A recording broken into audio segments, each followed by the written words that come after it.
So thanks everyone for attending the last talk in the conference.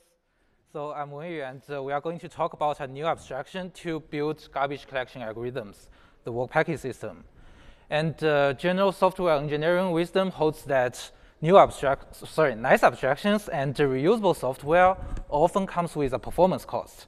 But in our work, we will show you how a new abstraction helped us to have both reusable and modular code while still having great performance. And in other words, you can have your cake and eat it too. Now let's review some of the OpenJDK garbage collectors to put our work in context. So first, G1 is the default garbage collector in OpenJDK. It's tracing and region-based GC. This means that it manages the heap as a set of fixed-sized regions and performs tracing to identify the live objects in each region. It's evacuation only and does stop the water evacuation. This means that to reclaim any fragmented region in the heap, G1 needs to trigger a GC pause, and in the pause, it needs to copy the remaining live objects out of the region before the region can be freed. After that, it resumes application. But the problem here is that doing all the copying in the pause will generally increase the pause time. So subsequent collectors, C4 Shenandoah and ZGC, they all choose to perform concurrent evacuation to reduce its pause time. And from this table, we can see that all the 4 OpenJDK collectors or the JVM collectors, they share many similar algorithm designs. So one would also expect that they can also potentially share a lot of the common code for their common algorithm components. But this is actually not the case. This table is the OpenJDK 21's GC module, and here we count the lines of code for each garbage collector here. And in the green box, only 17% of the code are actually reusable across multiple GCs. All the other parts are just private to each GC. And here we can obviously see that the OpenJDK's GC module has relatively low code reuse and low maintainability. This can also directly affect performance because performance optimization scope can also be limited until we can successfully reuse the optimizations across multiple GCs. And the second problem is about phase-based design. This does not only limit it to OpenJDK. For example, the figure on the right, this shows Emix GC with phases in JAX-RVM. The Emix GC divides the GC pulse into multiple sequentially ordered phases, as shown in the figure here. And the phase cannot start until all the previous ones are all finished. This may sound like it may simplify the design and implementation stage, but this can also lead to low parallelism. For example, this figure is captured by eBPF, and it measures the GC task execution timeline across 23 GC threads. And we can see from this screenshot, there are 3 clearly separated phases. They map to the 3 boxes on the right: reset mark table, scan routes, and transitive closure. So for the last transitive closure phase, it's blocked by both of the previous phases. And even worse, there are multiple long-running tasks in the scan routes phase. They further reduces parallelism and making transitive closure jobs happens even later. So we can see that this phase-based design can sometimes lead to low parallelism. Another observation we had is about GC code locality. So this graph measures the GC code hotness distribution curve for G1, Emix, and LXR. If we pick a point on the Emix curve, 0.05 and 0.99, this means that 5% of the Emix code actually occupies 99% of the GC task execution time. So here we can see that the GC code is actually highly concentrated. And we believe capturing and optimizing this 5% of concentrated code will yield better performance. So based on this observation and the problems, we proposed the work package system as a task execution model that captures, optimizes, and reuses hot kernels. As a result, we deliver better parallelism, better code reuse, and better maintainability.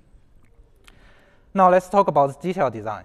First, I like to emphasize that the work package system is a task execution model, not a GC algorithm. We build it as a fundamental component of MTK, and we support the building of all the 13 diverse types of the GCs in MTK. They include state-of-the-art algorithms like ISO and LXR, as well as many different types of the GC, including Emix, compressor, and other canonical GCs. And both MTK and the work package system are designed in a language-neutral approach. So we support multiple language runtimes, including OpenJDK, Ruby, Julia, and JAX-RVM. So to make our work package system support multiple languages and multiple GCs, we build an abstraction from ground up, starting from the work items and kernels. First, we have work items. We divide the whole GC job into fine-grained work item. And a work item is the smallest unit of GC work. For example, it can be only a heap pointer to trace. The reason we need to have this notion is that we can perform work item stealing. So basically, to make each GC worker be able to only steal one point at a time, we can potentially maximize parallelism. And we also have kernels. Kernels are just small functions to process a list of same-typed work items. For example, here is an example of a marking kernel. The work item is a heap object. The kernel is a small function. It accepts a list of objects as input, and it internally has a for loop to iterate over the objects, mark them, and scan their children. So from this example, we can see that the kernels are highly concentrated. They only capture the hot loop, nothing else. This makes the kernel generally has greater locality. And also, the kernels are designed in a generic approach. They don't have any assumptions to the concrete GC algorithm. This makes most of them can be easily reused by most of the GCs in MTK. And also, this generic design also making the kernel code easier to optimize, understand, and verify. And finally, we have work packets. A work package bundles a list of same-typed work items with their corresponding kernel. And then we schedule and execute those work packets.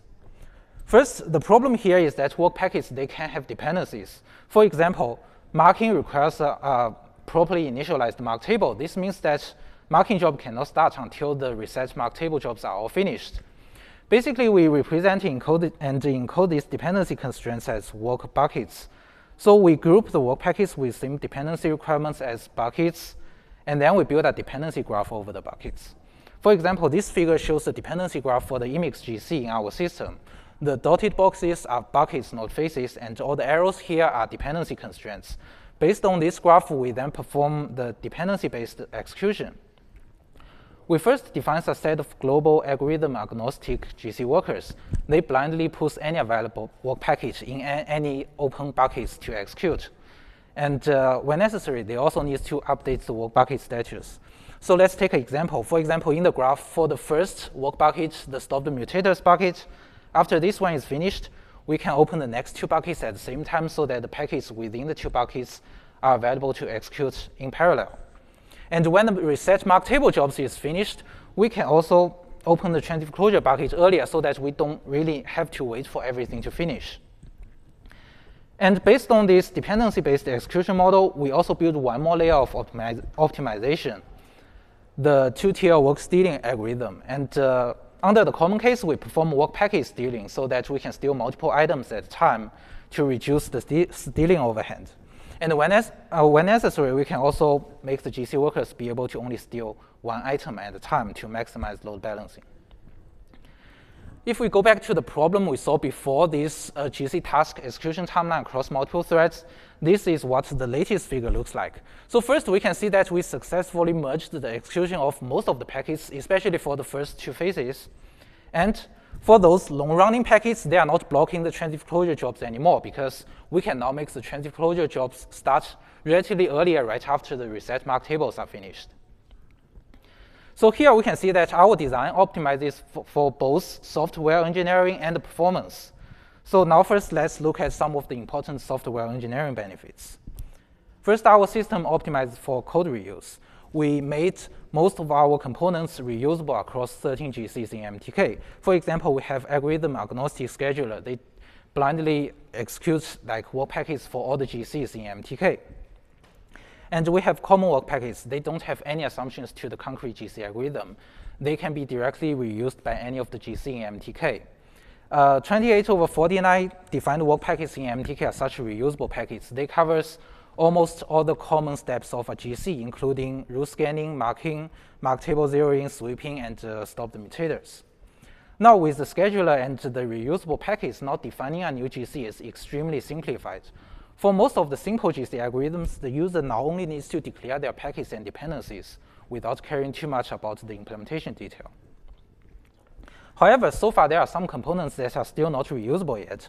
For example, complex GCs like ARXA, they may still have special private packets for their own needs. For example, ARXA still requires reference counting packets that are not reusable yet. This table shows the lines of code accounting table for ARXA and Emacs in our system. ARXA has relatively more private packets. There are around 9% of the code across MTK are dedicated to ARXA, but this ratio for Emacs is much lower. It's only 1%. And this is also the same for the other collectors in MTK. And across the whole MTK, we made 86% of the codes reusable. And this ratio is actually much higher than the number in OpenGDK, which is only 17%. And our system also simplifies the optimization process. I'll give one example here. In another paper we published to OOPSLA this year, we evaluated the LXR GC in production. And in the paper, we discussed 5 concurrent marking optimizations, including 4 trivial ones and a complex one that completely changed the tracing algorithm from node enqueuing to edge enqueuing. So actually, all these 5 optimizations, they were done in the same concurrent marking work package. And our design of the kernels, they naturally captures this concurrent marking hot loop and make all our subsequent optimization process much easier. And our system also has user-friendly and reusable analysis and verification tool support. I'll give 2 more examples for this one. So first, Huang in 2023 proposed the instrumentation tool powered by eBPF. And this tool was only implemented once on the work package system and is available to all the packets and the GCs in MTK. For example, this figure we saw before, this is generated by this tool. Another example for verification is that Xu in 2022 did model checking on some of the tracing work packets. Because of our design of packets and kernels, they are clearly isolated, so performing model checking on these packets is more easier and also more practical than verifying a whole monolithic implemented GC algorithm. Now let's look at some of our performance benefits of our system. Due to the time, I'll just pick one of the most notable performance numbers here. So first, for evaluation, we implemented the whole work package system in MTK with OpenGDK 11. And here we compare 2 garbage collectors, Emix, which is a fully stop-the-word GC, LXR, and LXR, which is a reference counting collector with concurrent marking. For both of the collectors, we compare 3 variants. P stands for a simulation of phase-based design. D means work packets with dependency graph, and S means dependencies with the extra 2-tier work stealing algorithm. And we report results across 22 decouple benchmarks. This table shows the GC, the stop-the-word time normalized to the phase variance for both Emix and LXR. We can see that for our D and S variants of our system, we successfully reduced the stop-the-word time over their baseline.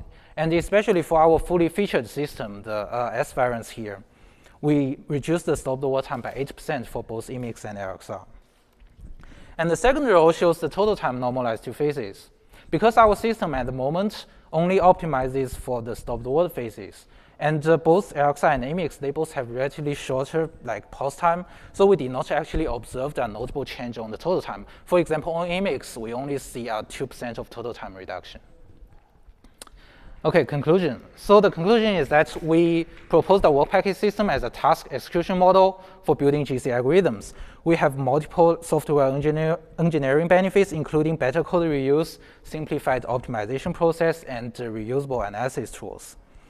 And we also have performance benefits, including 8% of stop-the-word time reduction on Emix and LXR GC.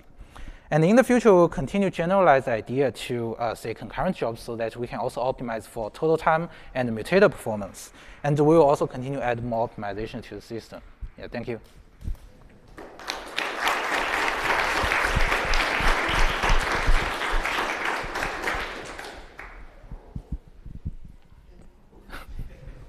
Thank you for a very interesting talk. Do you feel like your nice, regular framework might make GC more amenable to synthesis from generative AI, for instance?